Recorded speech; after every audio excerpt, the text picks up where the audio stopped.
Okay, so I don't normally make content like this, but we'll do an experiment, and the truth is I felt compelled to make this because of what I see to be pretty faulty logic and incompetence, to be honest, in some of my favorite progressive YouTubers. So we're going to try to expose it and try to improve. This was caused by a video by David Pakman. This one here. Maybe I'll play his central thesis, but it comes down to this. They have rewired their algorithm and are almost completely stopping recommendations of independent news and politics channels like this one, like Sam Seder's Majority Report, Kyle Kulinski's Secular Talk, and are instead recommending people watch instead CNN's YouTube channel, Fox News' YouTube channel, MSNBC's, and other legacy corporate media channels. So this is a very strong claim. One general good rule of thumb is strong claims require strong evidence.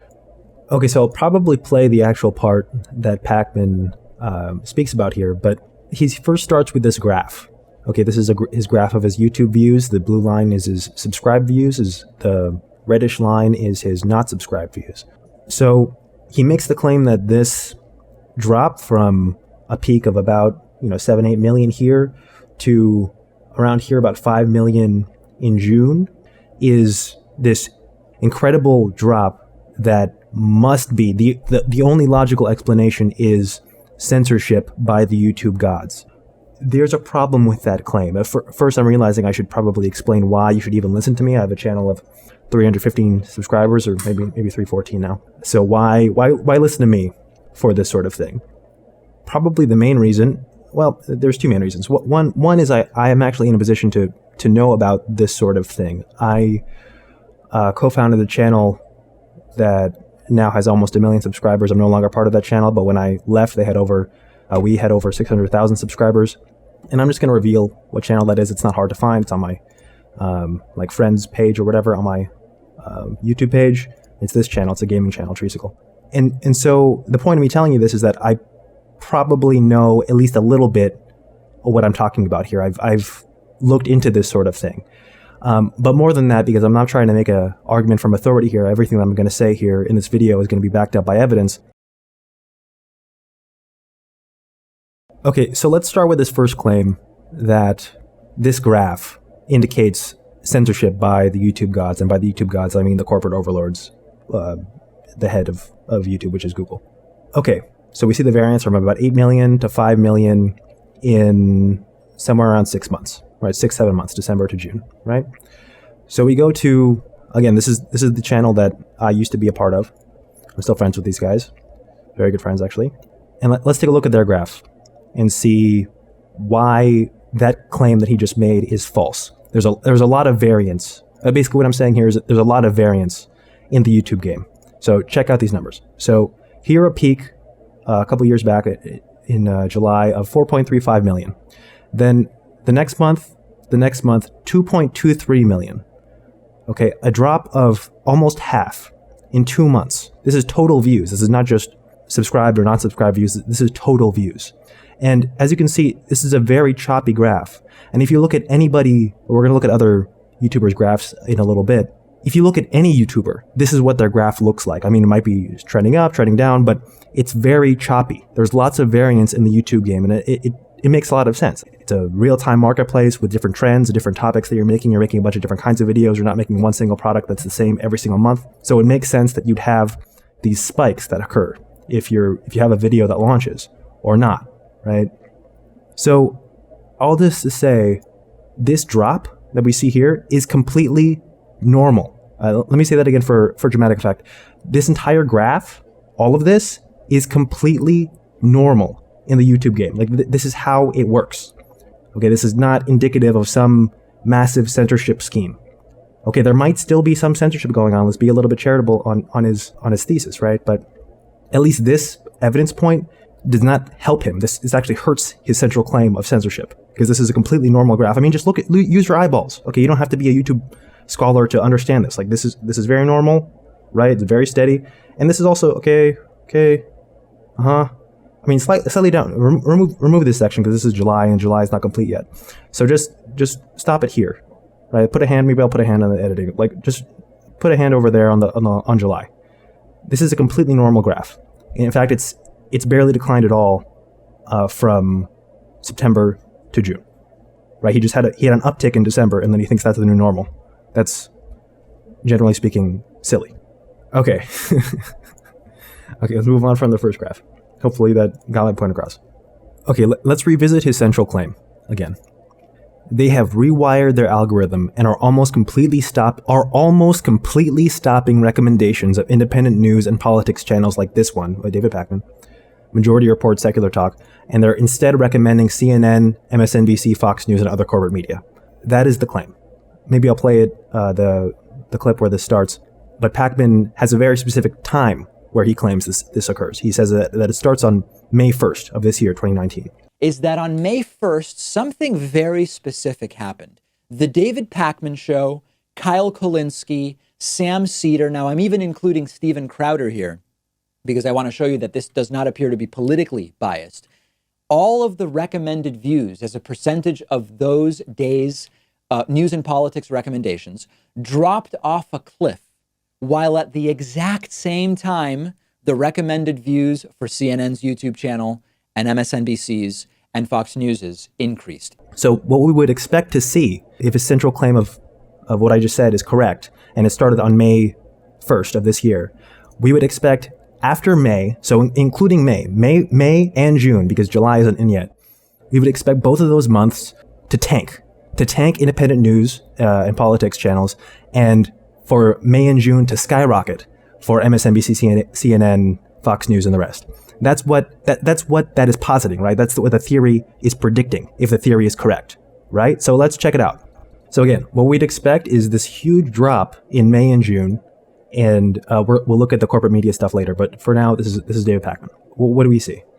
So April, 8.9 million. May, 8.97. A huge drop of positive 0.07 million. I hope you see my point. Okay, next month.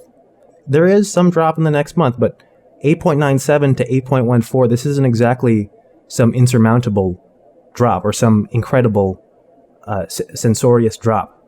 Like, honestly, if you look at this graph with a little bit of objectivity, what you instead see is a spike up in December. He had a good December. And then the rest of this actually coincides pretty nicely with the last year or so of performance. That does not indicate large-scale censorship to me. And in fact, again, the sub count from last month indicates the opposite as well. Okay, so but that's just Pakman. Maybe Kyle, maybe Kyle will see a more stark drop, because there was a drop here. To be a little bit charitable, there was a drop from May to June, right? So maybe with Kyle we'll see something more drastic. Huh? Up 20%, up 43%. Huh? A lot of censorship going on. That's crazy. Okay, whoa. So we went from here, March, April. Remember what the thesis is. Remember what the theory should predict, right? May and June tanking for independent news and media. We're in April. Okay, let's go to May. Whoa. You see that? Whoa. Not exactly what the theory would predict, right? It's actually his best month since the 2016 election cycle. And then the next month after that, it did drop from this huge peak, but you can see it's still higher than the month prior. It's still doing very well. And by the way, 13 million, 12 million, 11, 12 million, 11, 12 million views. That's pretty good. That's a pretty large viewership. It doesn't exactly indicate censorship, especially with this trend. And again, for subs, we see the same thing. Okay, you can use your eyeballs. You can see those numbers. Hopefully, if this footage looks okay.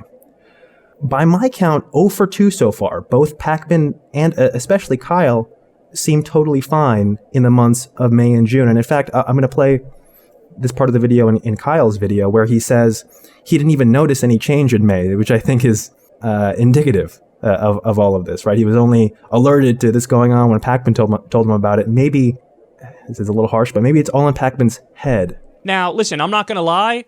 I'm a naive dude, and I don't spend all my time crunching the numbers and doing research and looking into the data and the analytics like David Pakman does, so I didn't notice it.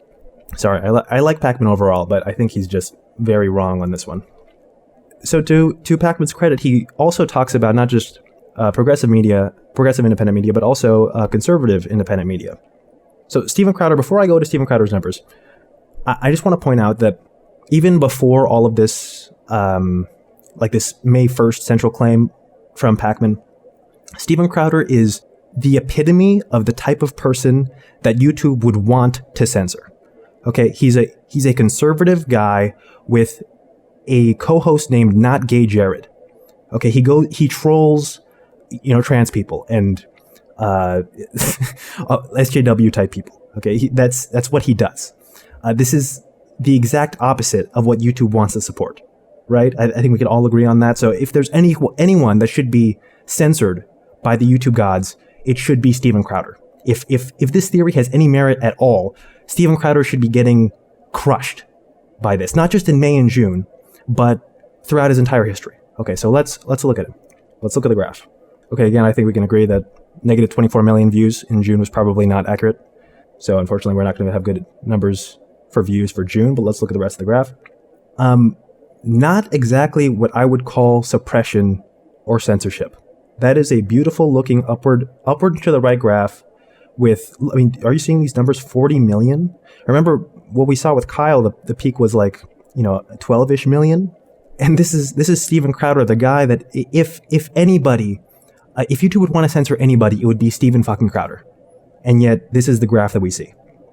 And then specifically on the claim from Pakman for May and June, again, we can't really see June accurately, but we can see May. 28.75 million, a slight drop from 30 million in April, but still, very much in line with his last year or so.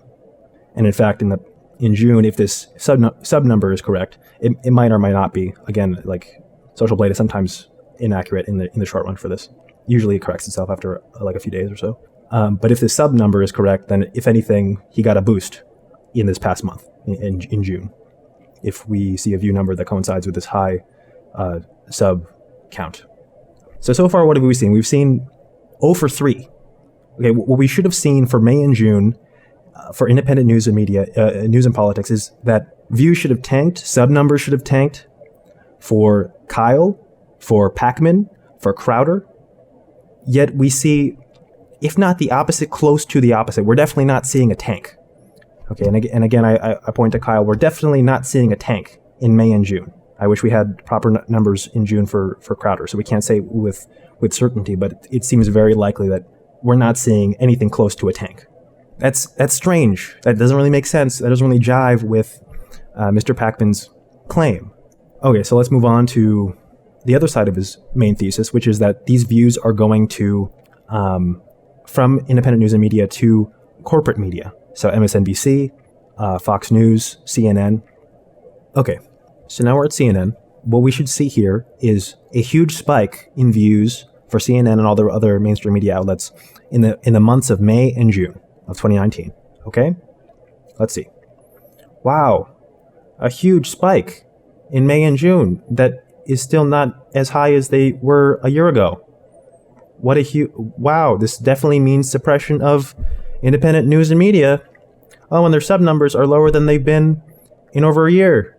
Yep, definitely suppression, and corporate media is now it's what YouTube is. It's almost... Let's go back to his fucking central plan. Like, look at how strong this is, and look at the evidence that I've presented, like the actual numbers for all of these channels, and think about how exaggerated all of this is. There might be, I will admit, there might be some suppression going on. I don't think it's insane to think that. I do think it's insane to act with so much certainty that it is happening, and to claim it this strongly. This is illogical. Okay, again, they have rewired their algorithm, are almost completely stopping recommendations of independent news and politics channels, and recommending instead corporate media. That is false. This is false. Okay, this is objectively false. Does this look like the picture of censorship of independent news and media to you? And going instead to mainstream media. I mean, it's a slight uptick in the last couple of months, but again, this is not even as high as they were earlier this year, let alone last year. Okay, I think you get it. Last example, MSNBC. Again, we're going to do it one more time, okay? May and June should see a big spike. What do we see? I'm getting tired. Are you getting tired? I'm getting tired of this. Okay, clearly this is bullshit. Okay, his claim is bullshit. Or at the very least, he should, if he's being logical, it should be a suspicion, a hunch. Maybe. Although, to be honest, most of the evidence points in the opposite direction of what he's saying. Like, this is not a huge spike in MSNBC. And I could look at Fox News again, but just like Majority Report, this should be enough evidence.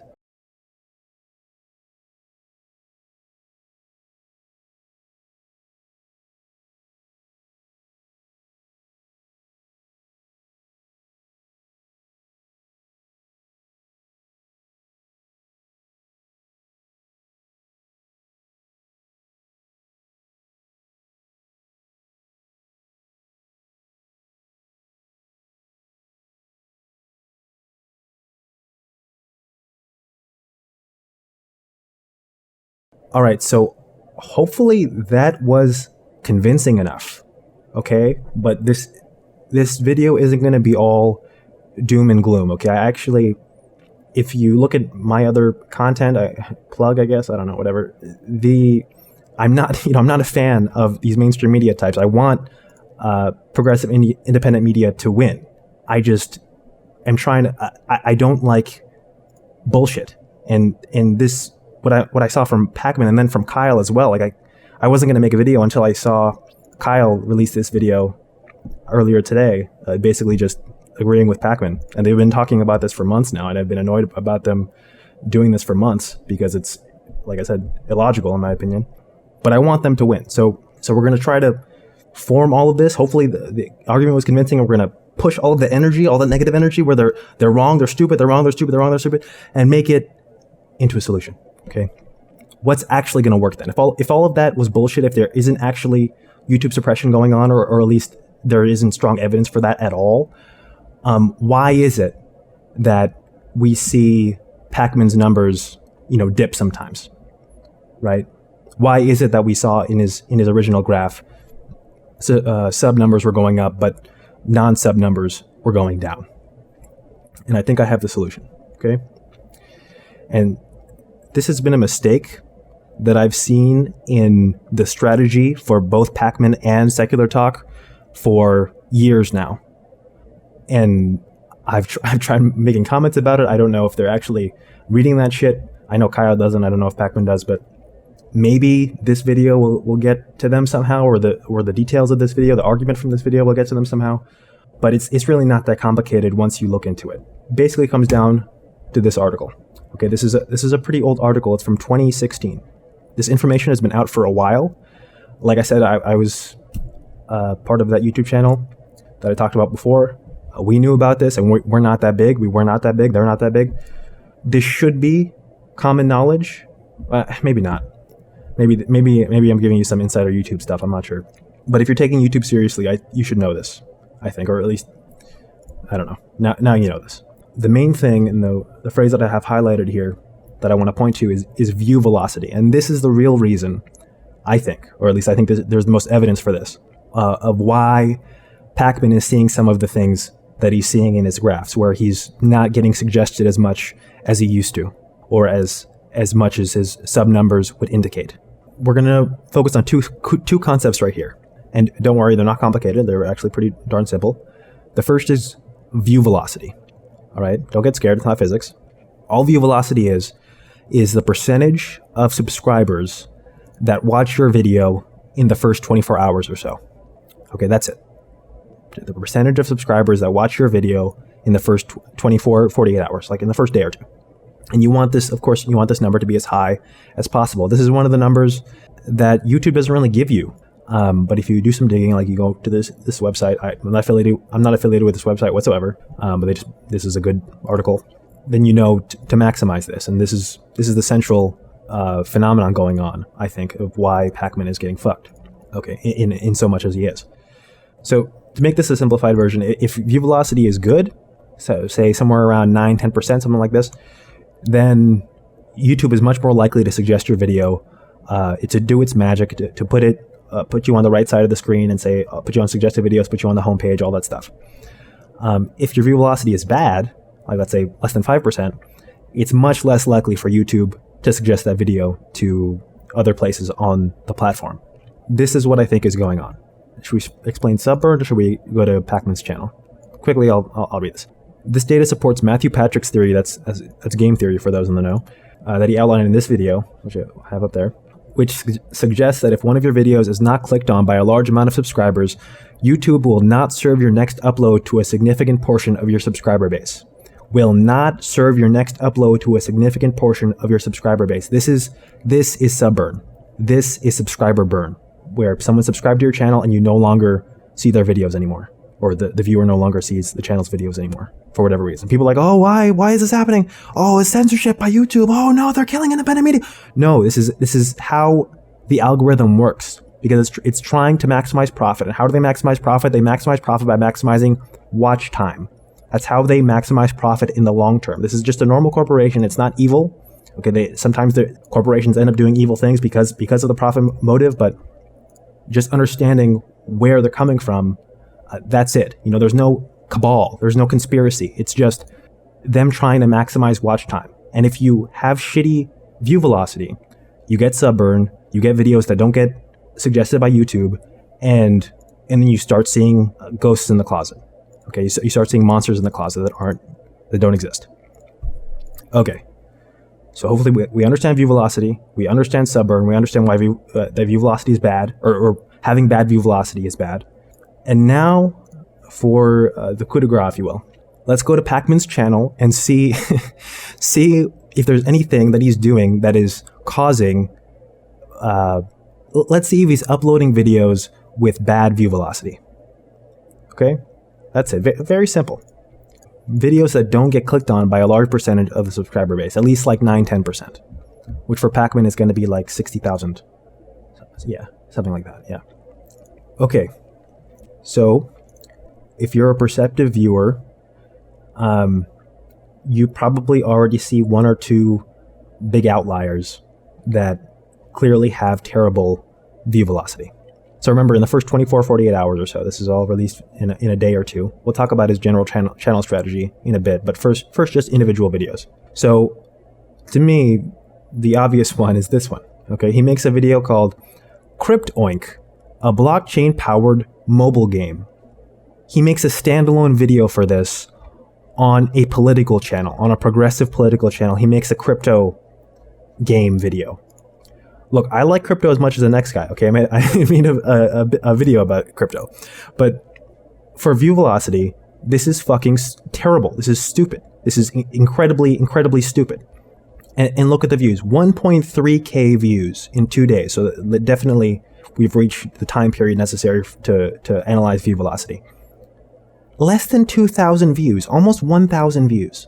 How many subscribers does he have? Remember, we want to reach something like a 9-10% view velocity. Really, we want to be as high as possible. Greater than 10 is great. That means your channel is likely to grow. 10% of 685,000 is 68,000 views. Let's be a little bit charitable and say closer to 9% and say 60,000. Okay, so what he's shooting for is 60,000 views in a day or two. He got 1,000. What do you think that does for your channel, for subburn? What do you think that it doesn't take a brain scientist? Okay, it doesn't take a rocket surgeon. All right, to think about what's going to happen. And instead he sees, these conspiracies going on, YouTube trying to get me to quit. No, you have terrible channel strategy. You have terrible channel strategy. You have terrible football coin, blockchain powered fantasy soccer. Dude, 1,000 views. It's like funny, but it's infuriating at the same time. Okay. So we can see on a per video basis, he's releasing, let's look at a few more videos that are clearly like suboptimal. Okay. So this crypto video, obviously, yes. This crypto video, obviously, yes. I mean, this is just horrid, like absolutely terrible. I cannot believe that he's a professional YouTuber and doing this. Honestly, that's so bad. I mean, this did not perform well. Really, you just have to read your audience. Like whatever is not working with your audience, you should stop doing, generally speaking, if you're trying to maximize your reach. So Like these individual caller segments, I'm pretty sure are not smart. Like instead, group all of these into one video, and then you'll get higher view velocity, and it won't be so bad.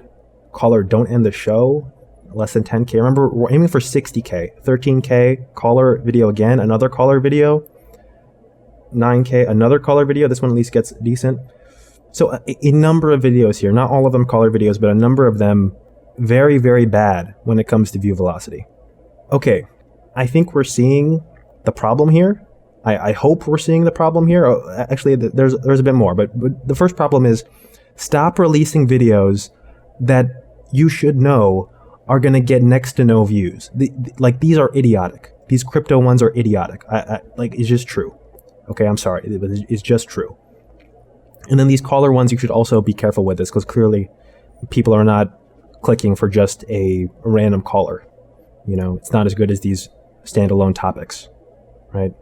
And people are burning. We've addressed the topic issue. Another issue is, aside from topic, just the number of videos. Okay, that's one thing that's discussed in this article, which of course I'm going to include in the description box, as well as this game theory video, which I'm honestly not a huge game theory fan, but this video is brilliant. Back in 2014, we learned about this. Okay, 6 million views. If you're a professional YouTuber, you should know about this. Okay, you should know about Subburn. How he doesn't know about this, I mean, I don't know. Was it that advanced for us to know it? I don't think so. I mean, look, it's not like I'm the only person who knows about this. I feel like I'm taking crazy pills. So besides topic, the other big thing is the number of videos. What you'll see in that article is a recommendation to, instead of having shit tons of videos that most people don't click on, instead having like 1 or 2 video. It depends on your content style and your audience, but really max one video a day, maybe 2, maybe 3 for a really certain type of channel, like a Game Grumps, for example, which is a let's play channel if you're not familiar. They release 3 a day, I believe. I think that's basically the max. That should be the max. What does David do? 1, 2, 3, 4, 5, 6, all last 24. Okay, I know this was uploaded in separate time periods, but still, like, we're saying a day. It's just the easiest way to do it, because he's going to release more videos here as well. So in a regular 24-hour cycle, something like 6 videos. Okay, maybe more. That's insane. That's an insane amount of video. No wonder you're getting shitty view velocity. Okay, like this is all it's been so far. I've been watching these guys like complain about this for months and months, like, calling out a cabal, a conspiracy that probably doesn't exist. And these are from people that are supposed to be logical, evidence-based. That's the whole point of all of this. Like, the progressive YouTube or politics, it's supposed to be evidence-based. That's why it's better than the alternative, right? And all of a sudden, when it comes to something that comes close to home, your job, your livelihood, and now all of a sudden all that logic shit goes out the window. It's been frustrating. Okay, so maybe instead of having 6, and by the way, Kyle has the same problem. Kyle, though, doesn't generally release topics that nobody's gonna click on, except for Kyle and Corin podcasts. Sorry, Corin, but it's in the data. But Kyle does the same thing, where he releases 6 videos a day. And this is just is not optimal YouTube strategy. It is not optimal YouTube strategy. So when you clearly have very suboptimal YouTube strategy, instead of immediately going to a conspiracy theory that YouTube is trying to censor you, maybe look in the mirror and try to improve.